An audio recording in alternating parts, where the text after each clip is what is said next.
کی راہ کے یہ مسافر اپنی جان کس طرح راہ خدا میں سپرد کر رہے تھے۔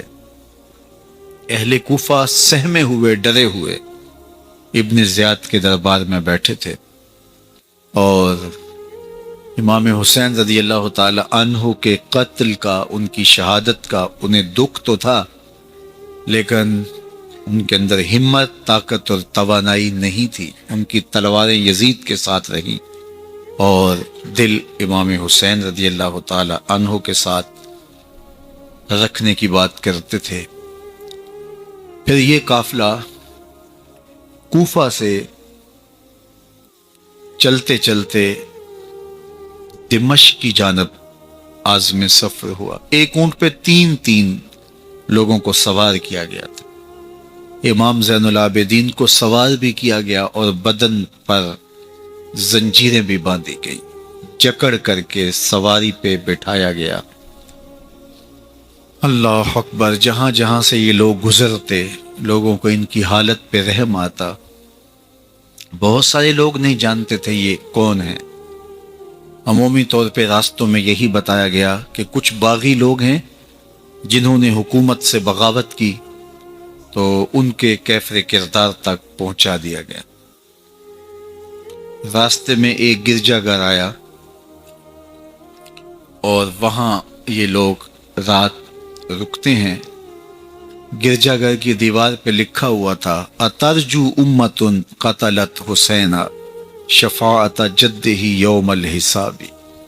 کیا وہ امت جنہوں نے حسین ابن علی کو شہید کیا، قیامت کے دن انہی کے نانے سے شفاعت مانگیں گے؟ کس منہ سے شفاعت طلب کریں گے؟ اسی حسین ابن علی کے نانا سے، جن کے بیٹے کو، جن کے شہزادے کو، نواسے کو ان لوگوں نے شہید کیا۔ جب یہ تقدس مآب قافلہ دمشق پہنچا تو راستے میں ایک شخص قرآن مجید کی تلاوت کر رہا تھا، اپنے مکان کی چھت پہ بیٹھ کے تلاوت کر رہا تھا، اور یہ قافلہ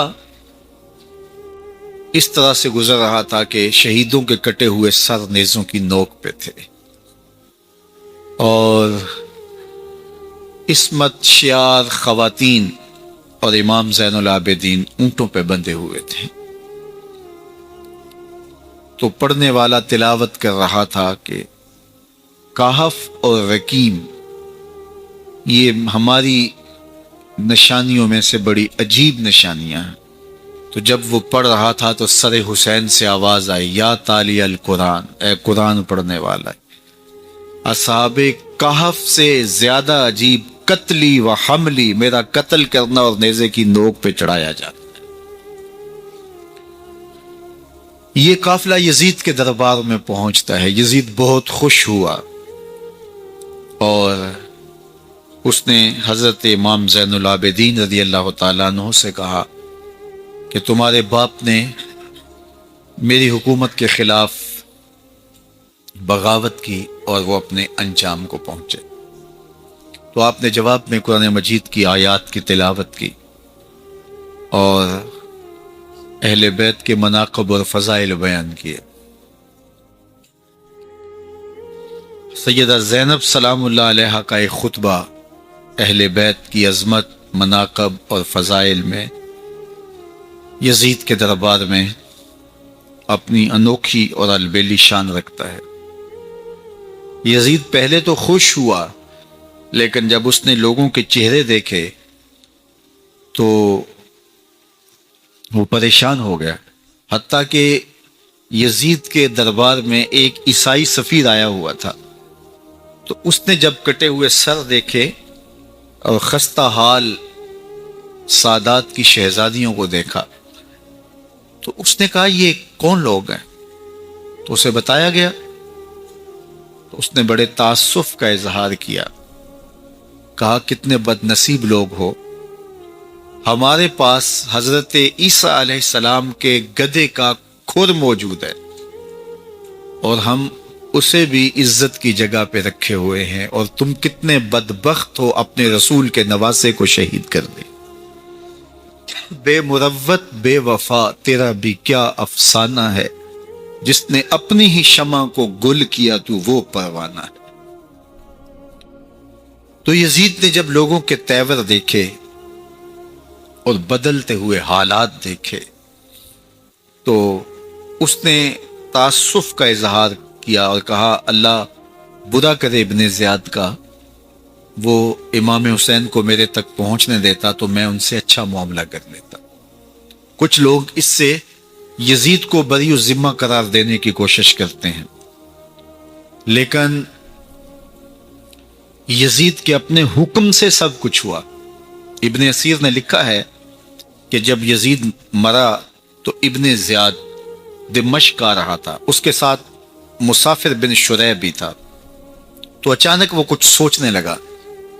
تو مسافر بن شریح نے کہا کہ ابن زیاد میں تمہیں بتاؤں تم کیا سوچ رہے ہو؟ کہا بتاؤ۔ کہا تم یہ سوچ رہے ہو کہ میں نے نواسہ رسول کو شہید کیوں کیا؟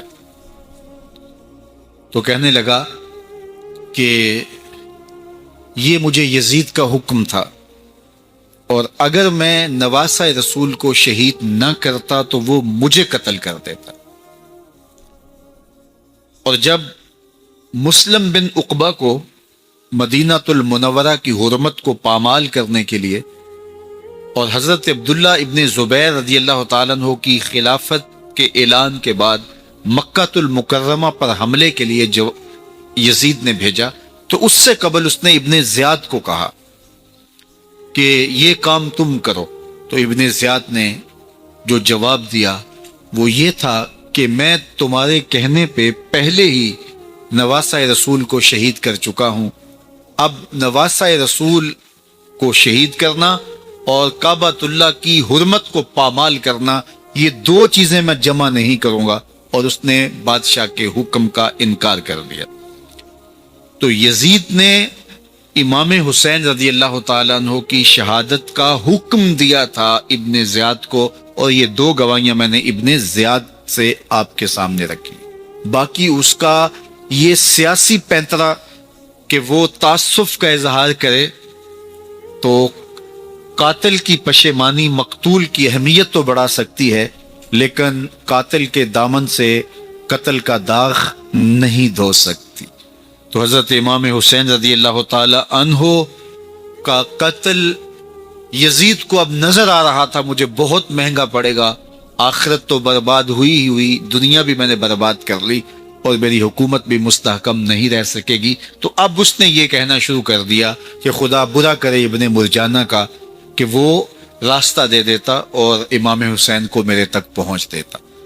حضرت امام زین العابدین سے اب وہ لجاجت کرنے لگا اور کہنے لگا کہ حضرت آپ کچھ ارشاد فرمائیے۔ تو آپ نے تین چیزیں ارشاد کی۔ آپ نے فرمایا ایک تو ہمیں خیریت سے مدینے بھیج دو، اور دوسری بات کہ قاتلان حسین کو ان کے کیفر کردار تک پہنچاؤ، اور تیسری بات مجھے دمشق کی جامعہ مسجد میں خطبہ جمعہ کی اجازت دو۔ اس نے کہا کہ خطبہ جمعہ کی اجازت بھی دیتا ہوں، آپ کو خیریت سے مدینہ المنورہ بھی روانہ کر دیا جائے گا، لیکن قاتلان حسین کو کیفر کردار تک پہنچانا یہ میرے بس میں نہیں ہے، یہ ممکن نہیں ہے۔ اب مجھے بتائیے، حاکم وقت ہو اور اتنا بڑا سانحہ اور واقعہ ہو گیا ہو تو وہ وہیں کھڑے کھڑے معذرت کر لے کہ یہ اس بات کو رہنے دو، تو اس کا مطلب سمجھنے میں کسی بھی باشعور شخص کو دیر نہیں لگتی۔ اسے چاہیے تھا کہ وہ کہتا کہ میں اس کی تحقیق کروا کے جو بھی مجرم ہے وہ کیفر کردار تک پہنچے گا، اور آپ نہ بھی کہتے تو یہ میں کرتا چونکہ میں حاکم وقت ہوں، لیکن اس نے فوراً کہا کہ یہ ممکن نہیں ہے۔ تو اس کا مطلب کیا کہ مجرم میں خود ہوں، تو میں اس سے جو ہے وہ بچنا چاہتا ہوں۔ تو اس نے حضرت امام زین العابدین کو کہا دو شرطیں تو قبول ہیں، لیکن یہ تیسری شرط قبول نہیں ہے اور یہ ممکن نہیں ہے۔ تو یہ واضح اس بات کا اشارہ ہے کہ یزید کے حکم سے، اس کی منشا سے اور اس کے کہنے سے حضرت امام کو شہید کیا گیا، اور اس نے حضرت امام حسین رضی اللہ تعالی عنہ کے مبارک لبوں پر چھڑیاں بھی ماری اور آپ کے دانتوں پر ضربیں لگائیں چھڑیوں. وہ تو ایک صحابی وہاں موجود تھے جو کھڑے ہو گئے. انہوں نے کہا ارفع ھذا القدید عن ھاتین الشفتین، ان ہونٹوں سے چھڑی ہٹا لے، میں نے ان آنکھوں سے رسول اللہ کو یہ ہونٹ چومتے ہوئے دیکھا ہے. جس طرح ابن زیاد کے دربار میں ہوا تو یہاں بھی ہوا. اللہ اکبر. تو یزید اپنے تئیں خوش تھا، لیکن لوگوں کے احتجاج کی سکت نہیں لا سکتا تھا کہ نواسہ رسول کو شہید کر دیا گیا.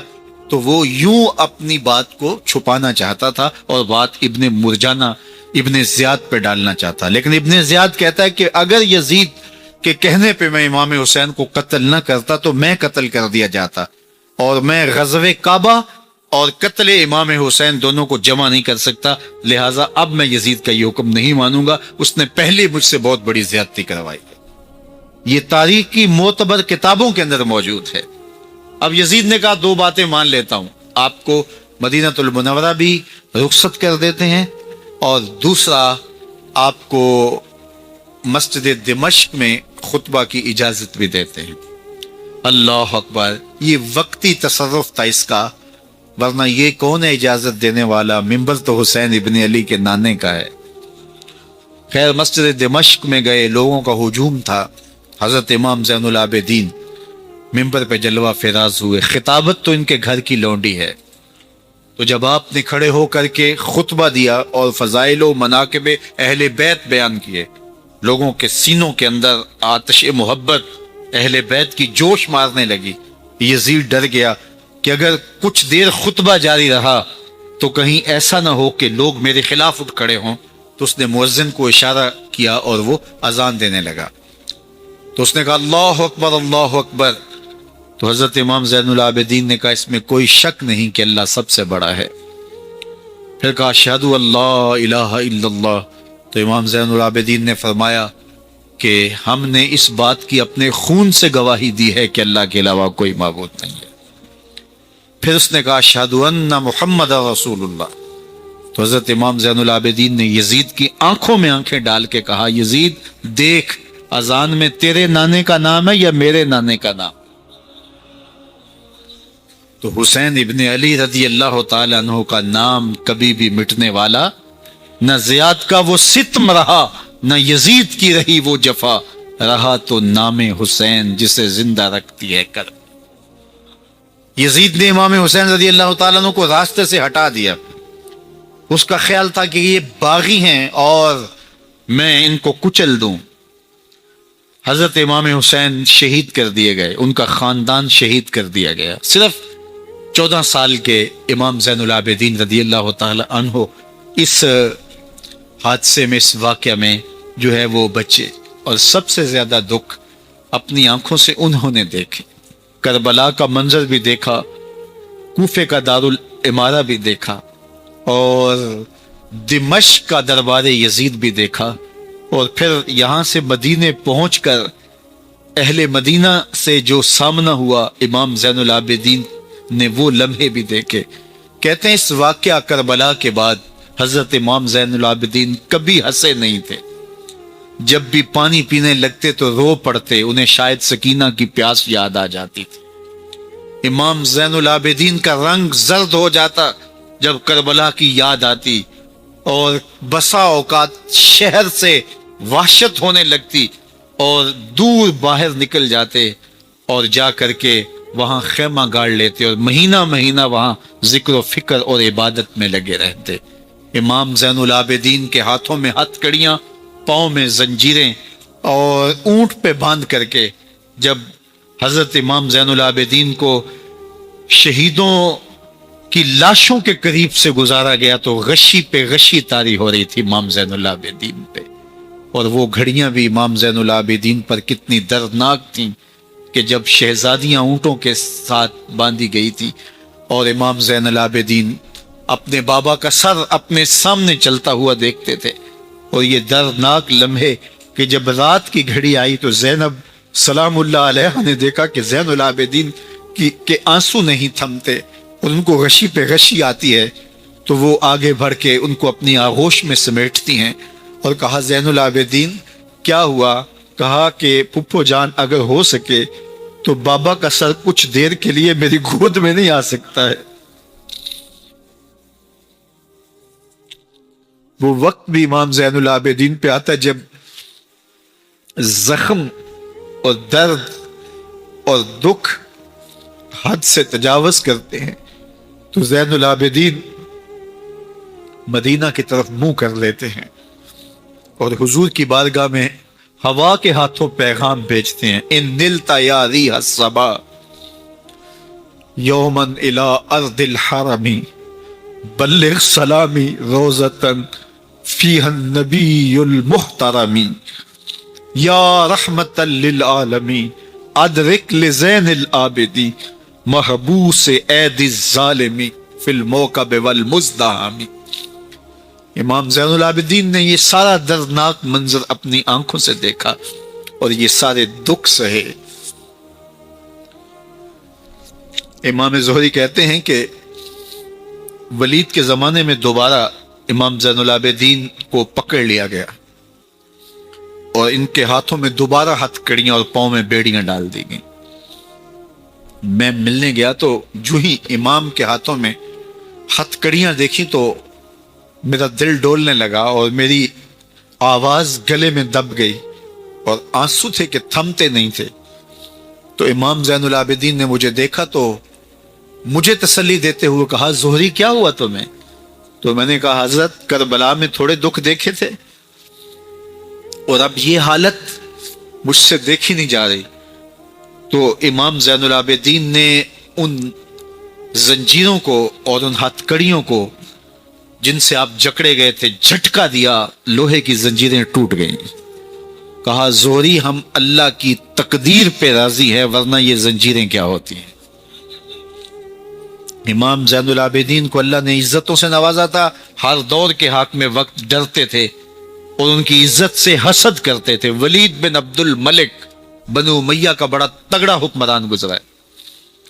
ایک دن طواف کرتے کرتے حجر اسود کے سامنے آیا، اس کے دل میں آیا کہ میں حجر اسود کو بوسہ کروں، لیکن رش اتنا تھا کہ آگے بڑھنے کی ہمت نہ ہوئی اور پیچھے ہٹ کے کھڑا ہو گیا کہ رش کم ہوتا ہے تو میں حجر اسود کو چومتا ہوں. اتنے میں امام زین العابدین رضی اللہ تعالی عنہ وہ بھی طواف کرتے کرتے حجر اسود کے قریب آئے. ایک لمحے کے لیے توقف کیا، لوگوں نے راستہ چھوڑ دیا. امام زین العابدین آگے بڑھے، حجر اسود کو چوما، پھر آگے بڑھ گئے. ولید بن عبد الملک کو بڑا غصہ آیا کہ لوگوں نے میرے لیے تو راہیں نہیں چھوڑی اور زین العابدین کے لیے راہیں چھوڑ دی ہیں. تو وہ اپنے درباری شاعر کو، فرزدق کو جو اس کے ساتھ کھڑا تھا، اس کو پوچھتا ہے من ہاذا، یہ کون ہے؟ حالانکہ اسے پتا تھا یہ امام زین العابدین ہے. بعض اوقات سوال تفہیم کے لیے کیا جاتا ہے، سمجھنے کے لیے کیا جاتا ہے، اور بعض اوقات سوال تحقیر کے لیے کیا جاتا ہے. جس طرح کسی شخص کو آپ پسند نہ کرتے ہو اور وہ کوئی کام کرے تو آپ کہتے ہیں یہ کون ہے، یہ کون ہے؟ تو اس نے کہا من ہاذا، یہ کون ہے؟ اب فرزدق شاعر تھا اور درباری شاعر تھا، اسے اچھی طرح پتا تھا کہ من ہاذا سے بادشاہ کیا سننا چاہتا ہے، لیکن آج اس کی غیرت ایمانی جاگ گئی. بادشاہ نے کہا من ہاذا، یہ کون ہے؟ تو فرزدق نے بادشاہ کی آنکھوں میں آنکھیں ڈال کے کہا بادشاہ تو نہیں جانتا یہ کون ہے؟ اس کو تو بطحا کے سنگ ریزے بھی جانتے ہیں، اس کو تو زمین والے بھی جانتے ہیں، آسمان کے فرشتے بھی جانتے ہیں. یہ فاطمہ کا بیٹا ہے، یہ علی کا شہزادہ ہے، یہ رسول اللہ کا نواسہ ہے. تیرا من ہاذا کہنا اس معرفہ کو نکرا نہیں کرے گا. یہ کل بھی معرفہ تھا، یہ آج بھی معرفہ ہے. کھڑے کھڑے امام زین العابدین کی شان میں ایک طویل قصیدہ لکھ دیا.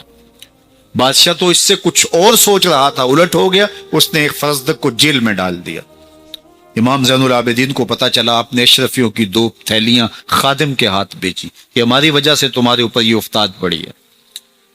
تو اس نے تھیلیاں قبول کی، چوما آنکھوں سے لگائیں اور پھر خادم کے ہاتھ میں دیتے ہوئے کہا امام کو میرا سلام دے دینا اور کہنا حضرت ساری زندگی نے ٹگوں کے لیے، ان پیسوں کے لیے، اشرفیوں کے لیے شاعریاں کی ہیں.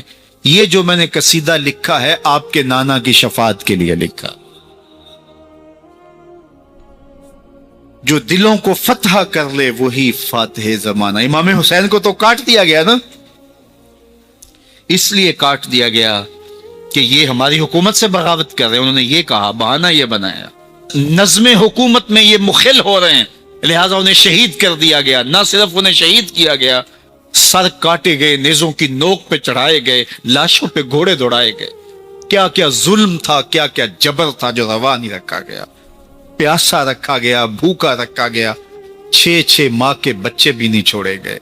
امام حسین جب حضرت علی اصغر کو اپنے ہاتھوں پہ اٹھا کے فرات کے کنارے جا کھڑے ہوئے تو آپ نے اشقیاء سے مخاطب ہو کے کہا کہ تمہاری لڑائی تو مجھ سے ہے، اس 6 ماہ کے بچے نے تمہارا کچھ نہیں بگاڑا. چلو سے پانی بھرا تاکہ اصغر کا حلق تر ہو جائے، تو پانی ابھی حلق تک نہیں پہنچا، 2 شاخہ سنسناتا ہوا تیر آیا اور علی اصغر کا گلا چیر گیا. اور کہتے ہیں وہ جو تیر تھا جو حضرت علی اصغر کا گلا چیر کے آگے گزرتا ہے، وہ تیر تھا جو جانوروں کو مارنے کے لیے استعمال کیا جاتا ہے. گردن لٹک جاتی ہے، خون بہنے لگتا ہے. امام حسین اس خون کو آسمان کی طرف اچھال کے کہتے ہیں مالک حسین کی یہ قربانی بھی قبول فرما لے. نسل مٹا دی گئی، شہید کر دیے گئے، گھوڑے دوڑائے گئے. سادات کرام، عصمت شیار پیغمبر زادیوں کو اونٹوں پہ بٹھایا گیا، رسیوں سے جکڑا گیا، چادریں چھیننے کی کوشش کی گئی، کیا کچھ نہیں ہوا. تاریخ دردناک ہے، اور یہ پیغمبر کے ماننے والوں نے، کلمہ پڑھنے والوں نے یہ سب کچھ کیا. بے مروت، بے وفا، تیرا بھی کیا افسانہ ہے. جس نے اپنی ہی شمع کو گل کیا تو وہ پروانہ ہے. لیکن یزید کی دلیل یہ تھی کہ یہ حکومت کا نظم چلتا ہے، اسے چلنے دیا جانا چاہیے، انہوں نے کیوں رکاوٹ ڈالی ہے، لہٰذا یہ باغی ہیں، ان کو کاٹ دیا جائے. میں کہتا ہوں امام حسین کو شہید کر دیا گیا، ان کے اعیان و انصار کو شہید کر دیا گیا، پورے خاندان کو پیاسا رکھ کے ذبح کر دیا گیا، 6 ماہ کے بچے بھی نہیں چھوڑے گئے، 80 سال کے بوڑھوں کو بھی شہید کیا گیا، خواتین کو اونٹوں پہ بٹھایا گیا، اور گلی گلی عصمت معاب پیغمبر رحمت کی شہزادیوں کو کوفے اور دمشق کے بازاروں کے اندر بھرایا گیا. تو مجھے بتائیں اس کے بعد یزید کی حکومت نے کیا کیا، ان کا کیا کارنامہ تھا؟ کتنے محدث پیدا ہوئے، کتنے مفکر پیدا ہوئے، کتنے جرنیل پیدا ہوئے، کتنے صوفی پیدا ہوئے. کون تھا جو ان کے تخت و تاج اور ان کی حکومت جس کو بچانے کے لیے اتنا بڑا حادثہ کر دیا اور پیغمبر کے بیٹوں کو شہید کر دیا؟ تو کیا پھر اس حکومت نے کیا یزید نے؟ یزید کا اپنا بیٹا تخت پہ بیٹھنے کے لیے تیار نہیں تھا. 6 ماہ کے بعد اس کی لاش گھر سے نکلی، اس نے کہا کہ یہ تخت جو ہے وہ آل رسول کے خون پہ بنا ہے، میں اس پہ نہیں بیٹھوں گا. اور رسوا ہو گئے. اور یزید جس کو زوم تھا کہ میں اتنی بڑی سلطنت کا مالک ہوں، اس کو بچانا ہے، اس سلطنت نے اسلام کے لیے کیا کیا؟ مجھے بتاؤ، کون سے جرنیل پیدا کیے، کون سے حکمران پیدا کیے، اس نے کون سے توانا لوگ پیدا کیے، کون سے محدث، کون سے مفکر، کون سے مسلح پیدا کیے. اور جس خاندان کو کاٹ دیا گیا، صرف ایک 14 سال کا علی اوسط زین العابدین بچا. اور ذرا حسین ابن علی کی نسل دیکھو، جعفر صادق کس نسل سے ہیں، باقر العلوم کس نسل سے ہیں، حضرت غوث اعظم کس کے شہزادے ہیں، حضرت داتا گنج بخش علی حجویری کس کے بیٹے ہیں، اور حضرت معین الدین چشتی اجمیری کس کے بیٹے ہیں. آج زمانے کو جو بھی دیا ہے حسین کے بیٹوں نے دیا ہے. یزید تخت بچا کر بھی امت کو کچھ نہ دے سکا، اور امام حسین نے سب کچھ لٹا کے امت کو ایمان کی بہاریں عطا کر. آج جہاں بھی ممبر و محراب کی رونق نظر آ رہی ہے، اس کے پیچھے حسین کا کوئی بیٹا کھڑا ہوا نظر آئے. اللہ اکبر! اس دین کے خاکے میں رنگ ہی حسین ابن علی کے خون نے بھرا ہے.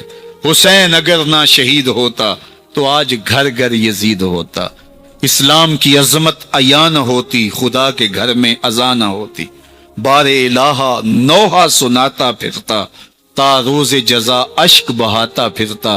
امداد نہ کرتے اگر کربلا میں حسین، اسلام تیرا ٹھوکریں کھاتا.